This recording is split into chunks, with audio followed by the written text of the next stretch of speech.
Kalau pengungsi Rohingya diusir oleh Myanmar, tidak boleh tinggal di negara tersebut karena nenek moyangnya membela penjajah. Seharusnya nenek moyang kita, kiai-kiai terdahulu, memperlakukannya sama dengan mereka.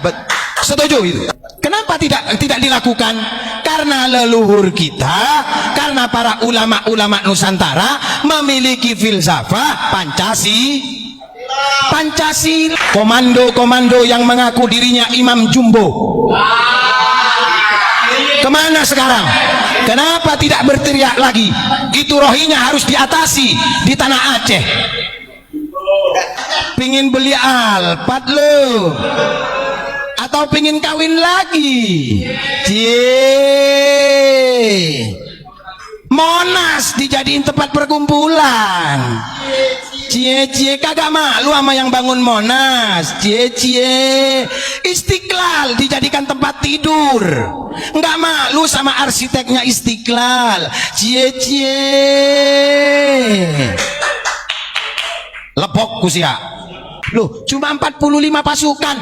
Lu teriak-teriak di bumi Indonesia dengan mengangkat pedang. Jangan ajari orang Indonesia mengangkat senjata, bro. Karena yang memerdekakan negeri kami Indonesia bukan leluhurmu, tapi leluhur kami. Leluhurmu pecundang yang mengaku keturunan Nabi Muhammad tapi tidak seperti Nabi Muhammad. Banyak yang meniru apa? Meniru ketika ia mengucapkan saya ini cucunya Rasulullah. Gak bahaya tak? Sementara perjuangannya jauh dari perjuangannya Rasulullah. Apakah tidak malu? Malu. Jangan menganggap diri kita ini sebagai cucunya Rasulullah. Diakui menjadi umatnya Rasulullah. Itu sudah jauh lebih hebat daripada engkau mendoktrin orang lain untuk mengakui dirimu sebagai cucu Rasulullah sallallahu alaihi wasallam. Sekarang ini lagi demam Palestina. Tidak jelek membela Palestina. Dulu sebelum Palestina bela Rohingya, orang yang terusir dari Myanmar itu, umat Islam yang terusir dari Myanmar. Ketika pemerintah mengatakan kita akan evaluasi, pemerintah memberikan aba-aba kepada umat Islam untuk tidak gegabah menerima pengungsi dari Rohingya. Semuanya teriak mengatakan pemerintah kita adalah pemerintah komunis.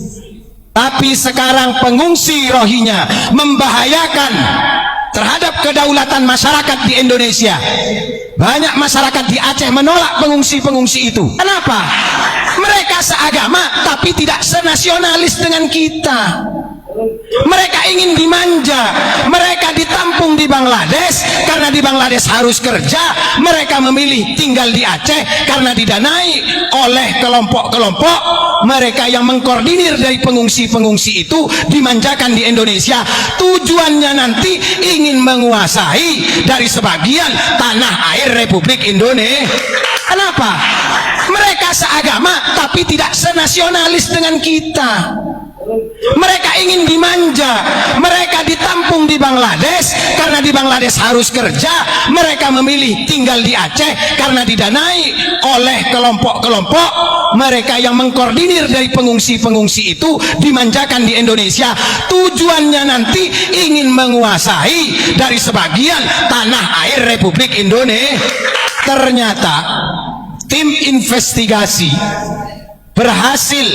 Kenapa kok pengungsi Rohingya, mohon maaf, kita tidak menyindir ini saudara seiman, tidak, tapi ini adalah masalah mentalitas dan karakteristik. Gen mereka bukan gen Nusantara yang kakinya diinjak orang Jawa, kakinya diinjak masih minta maaf. Gen mereka ketika mereka diberikan makan saja tidak sesuai dengan porsi mereka, mereka protes, padahal mereka tidak kerja. Sementara pribumi yang ada di Aceh harus kerja kuli bangunan, bahkan rela memulung rosokan, memulung sampah untuk didaur ulang, dijual kembali demi sesuap nasi. Pengungsi Rohingya yang katanya kalau ditolak negara ini dipimpin oleh komunis, komando-komando yang mengaku dirinya Imam Jumbo. Kemana sekarang? Kenapa tidak berteriak lagi? Itu Rohingya harus diatasi di tanah Aceh. Ketika mereka sudah berulah di negeri kita tercinta ini, kita ini memang memiliki uhwah Islamiyah, uhwah Basoriyah, dan uhwah Watoniyah. Investigasi mendapatkan satu fakta di lapangan sejarah, bahwasanya nenek moyang dari saudara kita Rohingya itu dulu ikut dengan tentara Inggris menjajah Myanmar. Loh, ternyata ini permasalahannya. Kenapa ditolak oleh Myanmar? Ulama Indonesia punya porsi kalau mau ngurusi ini. Kenapa? Karena Myanmar itu termasuk Nusantara. Ini kita kalau mau belajar sejarah, kenapa kok kita tidak boleh melupakan sejarah? Kita jangan jadi umat Islam yang klimaks dini, ejakulasi dini, sedikit-dikit marah, gampang terprovokasi. Kita tidak tahu maksud dan tujuan mereka datang ke sini. Ketika sudah ditampung di sebagian tanah Republik Indonesia, mereka berbuat ulah. Sementara mereka datang ke sini mencari suaka hukum. Mereka pengungsi. Sama yang dilakukan di tahun 1800-an. Asrafus Sani datang ke Indonesia, pengungsi, dimobilisasi oleh Inggris dan Belanda. Buka sejarah lagi. Kalau kau mengaku keturunan Nabi Muhammad, kalau siapapun yang mengaku keturunan Nabi Muhammad, mengaku cucu Nabi Muhammad pada saat ini, monggo tinggal di Madinatul Munawwarah, makam leluhurmu di sana. Jangan provokasi masyarakat Nusantara ini yang memiliki sejarah, yang memiliki filsafah. Jawa digowo, Arab digarap, Barat diruat. Loh, ini jangan disalahartikan. Jawa digowo, identitas kita kemana-mana tetap orang Nusantara. Kalau kakinya diinjak masih minta maaf. Orang Nusantara itu yang pertama ngalah. Kalau digarai ngalah dulu. Ini orang Nusantara ciri-cirinya. Yang kedua, ngalih pindah. Seng waras ngalih. Sudah ngalih masih digarai lagi, ngamuk. Nggak perlu mendoktrin orang Indonesia dengan doktrin agama yang berlebihan.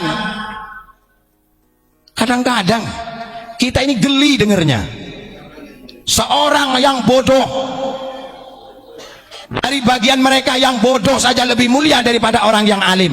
Ngapain Nabi Muhammad memerintahkan kita untuk tolabul ilmi? Kalau hanya cukup dengan nasab saja kita sudah bisa mulia. Kenapa Al-Quran menyatakan yarfa'illahu alladhina amanu?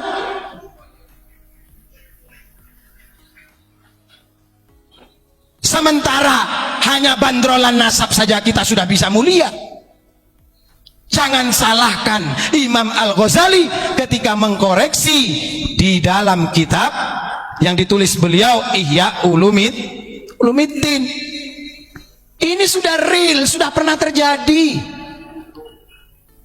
Kalau pengungsi Rohingya diusir oleh Myanmar, tidak boleh tinggal di negara tersebut karena nenek moyangnya membela penjajah. Seharusnya nenek moyang kita, kiai-kiai terdahulu memperlakukannya sama dengan mereka.